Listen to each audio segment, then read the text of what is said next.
Et j'invite maintenant Xavier Guillon, notre fidèle parmi les plus fidèles, et de France Pub, et Christine Robert pour l'IREP à me rejoindre. Vous pouvez prendre ou le pupitre ou les sièges. Alors avec vous deux, nous allons remonter le temps et appréhender cette érosion dont on parle tant depuis le début de la matinée, celle de la part des médias éditoriaux dans les dépenses des annonceurs. Merci Emmanuel. Très heureux de vous présenter avec Christine le résultat de ces travaux, de vous présenter le résultat de mes devoirs de vacances, puisque en fait j'ai un petit coup de fil habituel fin juillet d'Emmanuel, qui me dit, tiens, on va plancher sur tel sujet à Forecast, et juste avant que je parte en vacances, il me dit, est-ce que dans vos bases, tu n'aurais pas des informations, un historique? Voilà, donc on a préparé ça au mois d'août pour vous présenter ce petit aperçu. Alors dans mes devoirs de vacances, il me dit aussi, il faut faire très court, parce que c'est dense. Hein. Alors je vous ai fait un slide sur le sujet, alors profitez-en bien, hein, il y a un slide, mais ça va raconter 30 ans d'histoire de la communication. Voilà, c'est gentil. Voilà. Donc voilà ce que j'ai fait pendant mes devoirs de vacances. Vous avez 30 ans d'histoire de la pub pour essayer d'éclairer notre sujet du jour, qui est donc la contribution, en fait, comment le marché de la communication finance les médias éditoriaux. Alors, on est remonté aux années 90, voilà, et en traitant ce thème, il y a 3 grandes périodes qui se dessinent très clairement. La période de 90 à 2000, voilà, ça c'est pour ceux qui, comme on le rappelait tout à l'heure, ont plus de 30 ans de boutique, qui ont connu cette période-là, dont je fais partie. Alors là, c'était les années fastes, vous voyez, regardez l'ensemble du marché, 20 milliards, 91, on monte à 30 milliards en 90, croissance globale des marchés. Vous avez en bas la ligne des médias éditoriaux, qu'on a regroupé avec Emmanuel, presse, radio, télé, affichage. Pardon, pas affichage, presse, radio, télé et cinéma. Regardez, tout progresse dans le même sens sur cette première partie. Le marché progresse. L'ensemble des autres médias, donc tout ce qui n'est pas média éditorial, progresse. Tout le monde progresse. Fabuleux, c'est les années fastes. Voilà. Après, on a une deuxième décennie qui est extrêmement claire, où là, on voit une stabilisation de l'ensemble des médias éditoriaux. 9,45 milliards, 9,40 milliards sur 10 ans. On est stable. Bon, si on tient compte de l'inflation, on est quelque part en récession. Mais donc, on est à volume équivalent. Pendant ce temps-là, le marché continue à pousser. Donc, on voit une poussée très forte de l'ensemble de autres médias et une stabilisation du marché. Alors, évidemment, ça se ressent sur la part de marché, puisqu'on était ici à un tiers, un petit tiers, presque un tiers de l'ensemble du marché, contribuait à financer les médias éditoriaux. Et ici, on perd déjà quelques points. Le phénomène s'aggrave dans la dernière décennie, où là, non seulement les marchés, hormis la crise de 2009, les marchés continuent à progresser, y compris l'ensemble des autres médias. Et là, on a même une décélération des investissements, puisque là, on passe de 9 milliards 40 millions à 6 milliards 83 millions en 2023. Voilà. Donc là, évidemment, du coup, la part de marché, la contribution du marché de la communication au financement des médias éditoriaux, la part s'effondre, puisque en plus, le marché continue à progresser et on a une baisse des investissements. Donc, en résumé, on est passé dans la contribution du marché de la communication au financement des médias éditoriaux. On est passé de presque un tiers dans les années 90, la fin de l'apogée, à 20% de contribution du financement des médias éditoriaux sur le marché de la communication. Voilà le constat qu'on peut dresser sur 30 ans, avec 30 ans de recul. Alors évidemment, ça pose, comme le rappelait Corinne tout à l'heure, un problème de financement, bien évidemment, des médias éditoriaux. On le voit très bien, il y a une contribution beaucoup plus faible de l'ensemble du marché de la communication. Alors à quoi c'est dû ? On voit ici, en fait, dans cette poursuite, c'est qu'en fait, on voit que les stratégies ici push par rapport au pool, si on veut, stratégie pool. On voit très bien qu'ici, avec la dématérialisation, ici, le digital pesait 120 millions. Ici, 1,4 milliard. Et puis là-bas, environ 10 milliards. Donc on ne peut pas s'empêcher de rapprocher ces grandes masses. Et qu'est-ce qu'on voit ? On voit qu'en fait, toutes les stratégies push, en fait, ici, en fait, la digitalisation, l'effondrement du coût contact du marketing direct, pour appeler un chat, à 2 centimes le coût contact, par rapport à ces périodes où le marketing direct, enfin tout ce qui était autres médias, avait un coût contact élevé, avec l'impression, etc. L'effondrement a emmené en fait un glissement des stratégies push beaucoup plus forte, une part des stratégies push beaucoup plus forte que les stratégies pull. Voilà, qui est très clair sur la période. Évidemment, et puis aussi les stratégies court-termistes. Alors, ce qui est intéressant de voir sur cette période aussi, c'est que les budgets promotion des annonceurs qu'on intègre dans le marché de la communication, c'est le montant de la générosité client, hein, des offres, le cashback qu'on rend aux consommateurs. Ces budgets ont explosé sur la période.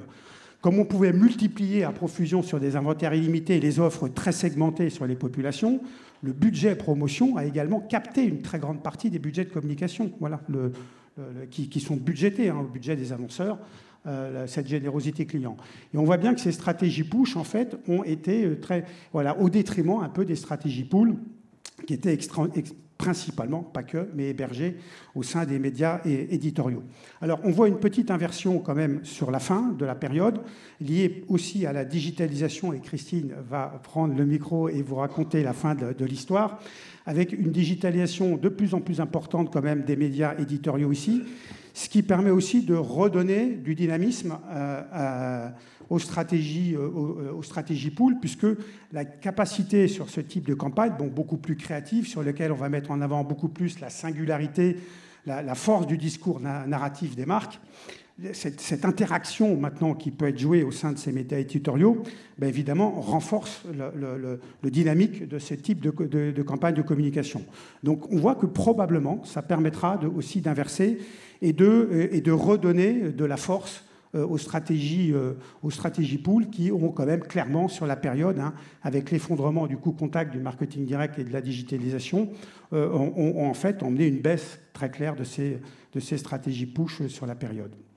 Voilà un petit peu les grands enseignements qu'on pouvait tirer de ces travaux. Et puis on va regarder avec Christine justement cette part de la digitalisation des médias éditoriaux sur la dernière période. Alors voilà, sans plus attendre, la part de digitalisation des médias éditoriaux ici représentée par la télévision, la radio et la presse depuis que l'IREP mesure justement les recettes digitales de ces trois médias et que vous voyez systématiquement présentées au sein du BUMP. Donc c'est effectivement une croissance et une dynamique forte. En 7 ans, c'est quasiment 10% par an, plus 80% donc sur les 7 années. 356 millions en 2017, plus de 619 millions en 629 pardon, en 2023. Donc la part du digital média a doublé. C'était 6% en 2017, c'est 11%, donc quasiment le double en 2023. C'est une progression qui s'accélère. Vous n'avez pas les chiffres 2024, mais on les a présentés lors du premier semestre du BUMP. En 2024, la croissance est très élevée, donc c'est une année forte en investissement globalement, mais aussi sur le digital de ces trois médias, c'était plus 20%. Alors évidemment, tous les médias ne sont pas digitalisés de la même manière. Ce que vous voyez sur ce graphe rapidement, c'est les deux années, 2017-2023. En vertical, la part de marché du digital et des recettes digitales, donc, et à l'horizontale, les recettes en volume, la taille des bulles représentant le volume, bien évidemment. Donc le média le moins digitalisé, et je ne parle pas de l'audio digital dans sa globalité, mais bien de la prolongation du digital sur toutes les stations de radio, c'est ce que le périmètre que nous mesurons à l'IREP, donc est passé de 2 à 6%, donc globalement on fait x2 et on fait quasiment x2 d'ailleurs sur l'ensemble des médias. La télévision, on est passé de 4 à 8% donc en part de recettes digitales. Et la presse, c'était le média le plus digitalisé dès l'origine, avec beaucoup de synergie on-off. On est passé de 10% à 18%, donc quasiment le double aussi, sachant qu'on parle de la presse ici dans sa globalité. Bien sûr, il y a de multiples univers de presse. La PQN, donc la presse quotidienne nationale, la part des recettes en 2023 digitale est de 27%. Et pour la presse magazine, c'est 24%. Donc c'est encore bien plus que les 18% que nous voyons en moyenne. Et pour autant, quand on regarde ce graphe et cet effet de ciseaux, on peut avoir quelques frissons, puisqu'on compare ici deux choses très simples. La part de marché digital, donc la part de marché globale, pardon, de la télévision, de la radio et de la presse, Et malgré cette digitalisation croissante, l'érosion est très forte. Effet de ciseau quasiment symétrique par rapport à Internet, on en a longuement parlé ce matin, qui est passé sur la période de 33 à 55. Donc le seuil de dépassement des 50%, c'était juste après le Covid, en 2020. En 2021, on est à plus de 50% déjà pour la part de marché du digital. Donc ce graphe, évidemment, il parle de lui-même. Qu'est-ce qui se passe au niveau des médias eux-mêmes? L'érosion de ces médias-là et de ces 3 médias éditoriaux, donc qui sont, eux, les producteurs de contenu par rapport à des diffuseurs de contenu que Internet, la part de marché, la part de recettes de la télévision est passée de 29 à 21. La radio est un peu plus résistante, mais comme on le voyait tout à l'heure, c'est un plus petit marché. Et la presse de 20 à 11. Donc, évidemment, la digitalisation de ces médias et la transformation de ces médias a tempéré l'érosion, mais sans pour autant retrouver un équilibre ou une stabilisation des recettes. Alors, Corinne le disait en introduction, l'économie financière des médias éditoriaux, c'est à la fois une garantie pour nous tous de diversité, de pluralité, et je dirais même un cran plus loin de démocratie. On en est tous conscients. Donc évidemment, c'est un sujet important. Cette érosion, elle n'est pas inéluctable et l'ensemble des groupes médias, audiovisuels, groupes de presse, etc., sont en marche vers une transformation et une transformation forte.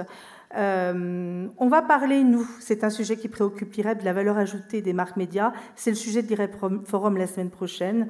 On sera en plein dans ce sujet-là. Quelle est la valeur ajoutée des marques médias pour les marques annonceurs? C'est un peu le cœur de ce sujet, de l'érosion. Donc venez, nombreux, à l'IREP Forum, j'en profite. On n'a pas fini. On va parler du marché de la communication et des prévisions. Alors, dans ce qu'on vous présente ensemble dans le cadre du BUMP, juste pour vous donner voilà, un petit peu en données désaisonnalisées, bien sûr, pour pouvoir les évolutions mois par mois. Voilà un petit peu le rappel et puis la perspective pour la fin d'année. Donc, en pointillé, sur les courbes de couleur, c'est l'atterrissage prévu du marché global. Et vous avez en pointillé horizontal le gris, c'est la valeur d'un mois moyen 2019, qui est toujours une valeur bien évidemment intéressante de rappel. Donc voilà, au niveau du marché global, donc qui comprend tout, médias, hors médias et digital, vous voyez 2023, un premier semestre, on le rappelait tout à l'heure en dessous, de 2019, un deuxième semestre 2023 au-dessus. Donc en 2023, vous vous rappelez que sur l'ensemble du marché de la communication, on avait rattrapé la valeur de 2019 avec la moyenne de ces 2 semestres. Et puis regardez cette belle année 2024, voilà, avec un très beau, les 9 premiers mois, très dynamique, avec les effets qu'on a commentés tout à l'heure, un peu anticipés dans nos prévisions. On reste sur nos prévisions de début d'année pour 2024. Ça a été un peu un effet d'anticipation, un peu plus que ce qu'on avait prévu en début de période, et plutôt une baisse, même commentaire que ce que disait François tout à l'heure, je suis complètement en phase là-dessus. Voilà le profil de cette année sur l'ensemble du marché. Sur les 5 médias, on va rattraper le marché de 2019, vous l'avez vu, parce que 3 premiers mois de l'année, on est nettement au-dessus de 2019.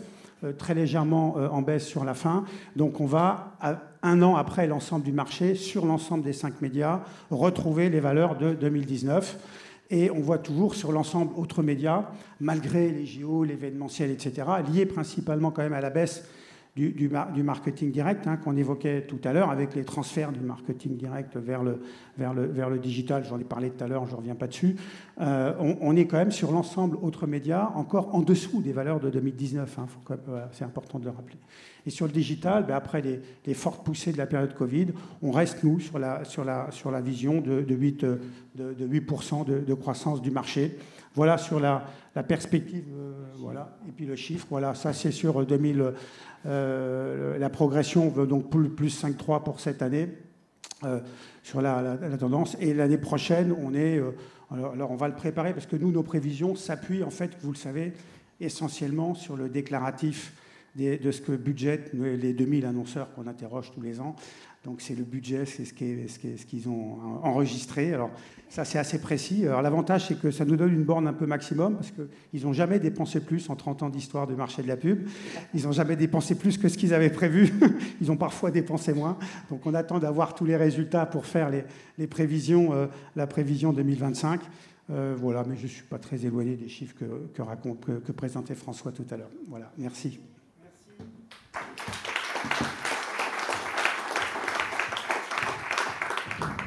Merci à tous les deux. Merci Christine. Et on suivra tout à l'heure ton webinaire avec attention.